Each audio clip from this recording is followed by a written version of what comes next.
હા મિત્રો, માર્ચના મહિનામાં આ 3 મોટી ભવિષ્યવાણીઓ તમારા જીવનને ક્યાંક ને ક્યાંક બદલતી દેખાઈ રહી છે. કુંડળીમાં શુક્રનું ઉચ્ચમાં હોવું, સૂર્યનું પોતાની રાશિ પરિવર્તન કરવું અને ક્યાંક ને ક્યાંક ગુરુ અને મંગળનું ઉદિત થવું માર્ચના મહિનામાં મિથુન એટલે કે જેમિનાઈ રાશિવાળાઓ માટે ઘણું કંઈ બહાર લઈને આવશે. હવે લગભગ 10 માર્ચથી લઈને 30 માર્ચ વચ્ચે ઘણા ગ્રહો પોતાના સ્થાનને બદલશે, તો ક્યાંક ને ક્યાંક તમારા જીવનમાં પણ સુખ, સમૃદ્ધિ અને વૈવાહિક જીવનમાં સફળતાના કારક, નોકરી અને વ્યાપારમાં સફળતાના કારક દેખાઈ રહ્યા છે. હા, આવો જાણીએ કે આ ગ્રહોના પોતાના સ્થાન અથવા ઉચ્ચ સ્થાન પર જવાથી તમારા જીવન એટલે કે મિથુન રાશિવાળાઓ માટે કઈ સફળતાઓ મળતી દેખાઈ રહી છે. શું હવે સફળતાના દરવાજા સૂર્ય અને શુક્ર ખોલતા દેખાઈ રહ્યા છે? જીવનમાં કયા નવા પરિવર્તનના સંકેતો શનિ, શુક્ર અને સૂર્ય સાથે મળીને દેખાઈ રહ્યા છે? આ પહેલા વિડીયો આગળ શરૂ કરીએ પોતાનું ઇન્ટ્રોડક્શન આપી દઉં. હું છું પંડિત રાકેશ શર્મા અને તમે જોઈ રહ્યા છો પોતાનો જ YouTube જ્યોતિષ ચેનલ. મિત્રો, આપ સૌ સાથે એક નાની ફરિયાદ છે. વિડીયો તમે જુઓ છો, લાઇક કરો છો, કોમેન્ટ કરો છો, પરંતુ સબસ્ક્રાઇબ નથી કરતા. સબસ્ક્રાઇબ પણ કરી લો. એક દક્ષિણાના રૂપમાં એક નાની ભેટ છે આપ સૌ પાસેથી. એક સબસ્ક્રાઇબને પણ ઓન કરી દો, કારણ કે આવી જ મહત્વપૂર્ણ માહિતી તમને આ જ ચેનલ પર મળતી રહેશે. હું વિસ્તૃત રીતે સમજાવવાનો પ્રયત્ન કરું છું, તેથી વિડીયો થોડો લાંબો થઈ શકે છે, તો ધીરજ રાખો અને અમારા સાથે જોડાયેલા રહો, કારણ કે અમે એક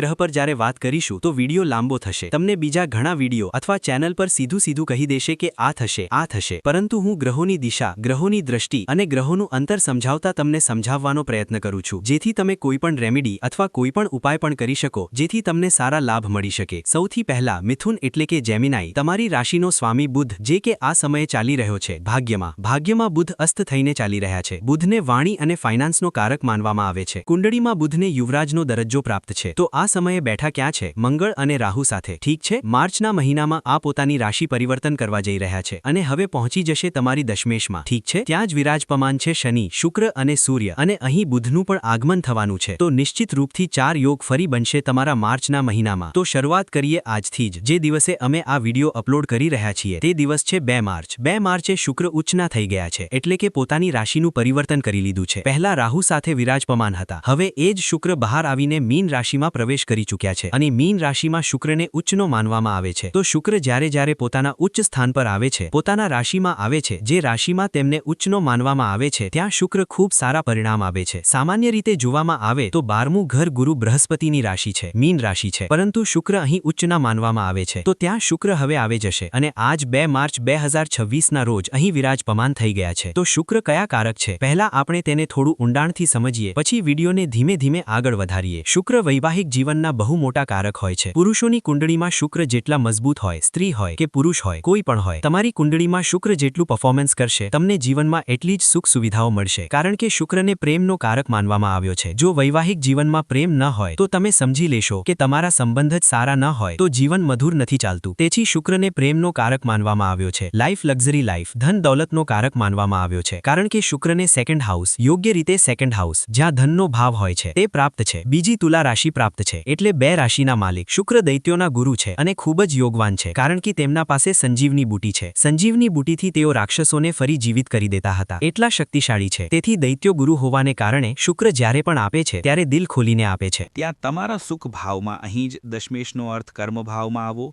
શનિના એટલે કે શનિ તેમના મિત્ર છે, તો શનિના મિત્ર સાથે આવવું અહીં શુભ સંકેત આપતા દેખાઈ રહ્યા છે.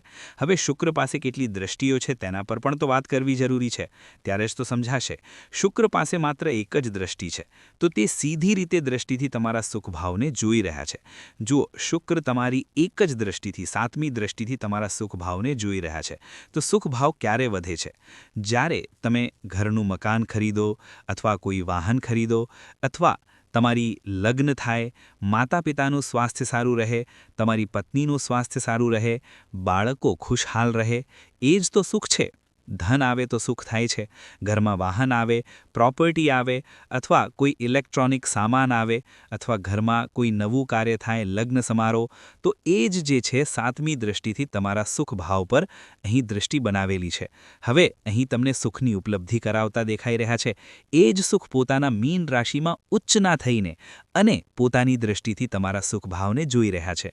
તો 2 માર્ચ 2026ના રોજ શુક્ર પોતાના ઉચ્ચ સ્થાન પર જવાથી નિશ્ચિત રીતે જે લોકો બિઝનેસ કરી રહ્યા છે અથવા નોકરી કરી રહ્યા છે તેમના માટે ખૂબ સારા પરિણામ, કારણ કે જ્યારે તમારી નોકરી અથવા વ્યાપારમાં પ્રમોશન થશે અથવા સારા લાભના સંકેત મળશે ત્યારે જ તો તમે જે ખર્ચ તમારા ઘરવાળાઓ પર કરશો, ત્યારે જ તો તમે વાહન ખરીદશો, ત્યારે જ તો તમે કોઈ મકાન ખરીદશો. એ જ ભાવ જે છે તમારો સારો મજબૂત થતો દેખાઈ રહ્યો છે.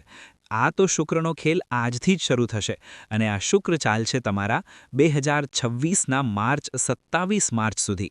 એટલે આખો માર્ચનો મહિનો અહીં તે ખૂબ સારા પરિણામ પ્રાપ્ત કરાવવાના છે. અત્યારે ફાલ્ગુની નક્ષત્રમાં આવ્યા છે અને 14-15 માર્ચે તે રેવતી નક્ષત્રમાં જશે. ઠીક છે, રેવતી નક્ષત્રમાં જ્યારે શુક્ર જાય છે તો નિશ્ચિત રીતે ખૂબ જ ઉચ્ચ પરિણામ પ્રાપ્ત કરાવે છે. આ તો થઈ ગઈ શુક્રની વાત. હવે આપણે વાત કરી લઈએ 3 માર્ચ. 3 માર્ચે છે ગ્રહણ. ઠીક છે, ચંદ્રગ્રહણ છે, સૂર્યગ્રહણ નીકળી ગયું છે. 2026નું આ પહેલું ચંદ્રગ્રહણ છે. તે પણ ક્યાં પડી રહ્યું છે તો આપણે જોઈએ તમારા પરાક્રમ ભાવ પર. આ તમારું 3rd હાઉસ અહીં જે છે ચંદ્રની દ્રષ્ટિ, ચંદ્ર પર દ્રષ્ટિ બનાવી રહ્યા છે. કોણ કોણ? રાહુ, મંગળ, બુધ અને અહીં જ અત્યારે સૂર્ય પણ હાજર છે.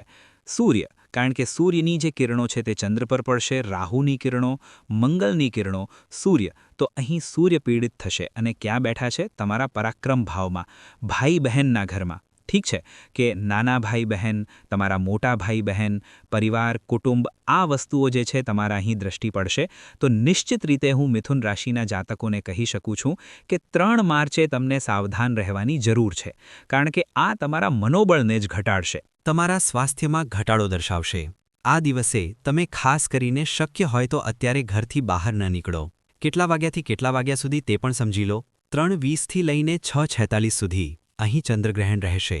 કેટલું? 3:20થી 6:46 સુધી આ ચંદ્રગ્રહણ રહેશે. આ સમયમાં શક્ય હોય તો તમે ઘરમાં રહેજો, ભગવાનના ભજન કરો, ભગવાનના સમકીર્તન કરો, પરંતુ તમે શક્ય હોય તો ચંદ્રમાની દૃષ્ટિમાં ન આવો. ચંદ્ર અહીં પીડિત રહેશે. ચંદ્રની દૃષ્ટિ એટલે કે ચંદ્રને જોવું, આ સમયમાં ક્યાંક ને ક્યાંક તમારા પર કોઈ એવું એલિગેશન અથવા કોઈ સમસ્યા ઊભી થઈ શકે છે. મારું કહેવાનું ઉદ્દેશ્ય આ છે, તમને સાવધાન કરવાની જરૂર છે. હું તમને ડરાવી રહ્યો નથી. આ સમયે તમે ચંદ્રને ન જુઓ. હું માનું છું કે ભારતમાં 3:20 સુધી બપોર રહેશે અને સાંજ સુધી એટલે કે 6:46 સુધી સાંજનો સમય રહેશે, સંધ્યાકાળ હશે. તો આ સમયે આમ તો દેખાશે નહીં, પરંતુ તેની લાલીમાં, તેની જે કિરણો છે તે ક્યાંક ને ક્યાંક અસર કરે છે. આમ તો આ દક્ષિણ આફ્રિકા, એશિયા દેશોમાં દેખાશે વધુમાં વધુ, પરંતુ છતાં ભારતમાં સૂતકકાળ માન્ય રહેશે. સૂતકકાળ 9 કલાક પહેલાં જ શરૂ થઈ જશે. એટલે કે 3:20 પર આ ગ્રહણ લાગશે તો તેના 9 કલાક પહેલાં જ સૂતકકાળ શરૂ થઈ જશે. 9 કલાક પહેલાં તો તમે માનીને ચાલો કે તમે તેમાં ઉમેરશો તો તમે સવારે જે છે 11, 8, 7 વાગ્યાથી સૂતકકાળ શરૂ થઈ જશે. તો આ સમયમાં શું છે કે ભગવાનની જો તમને પૂજા કરવી હોય તો 7 વાગે કરી લો. તે સમય પછી તમે પટ બંધ કરી દેજો, તેમને જે છે કોઈ પ્રકારથી ઢાંકી દેજો, કોઈ રોશની ન કરો. જો તમારા ઘરમાં કોઈ નાનું મંદિર છે અથવા કંઈ પણ છે જેને તમે બંધ કરી દેજો. જો રૂમમાં લાઇટ પણ જલતી હોય તો તેને બંધ કરી દેજો. જ્યારે સૂતકકાળ સમાપ્ત થાય, ભગવાનને ફરીથી જે છે પોતાના તાંબાના પાત્રમાં લઈને તેમને સ્નાન ધ્યાન કરાવો, પછી તેમના કપડાં, વસ્ત્ર જે છે બદલો, પછી ફરીથી તમે ભગવાનની પૂજા પાઠ કરીને પછી ભોજન કરી શકો છો.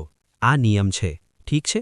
સૌથી મોટી વસ્તુ એ છે કે અમારી બહેનો છે જે આ સમયે ગર્ભવતી છે તેમના પર તેનો ખાસ અસર પડે છે.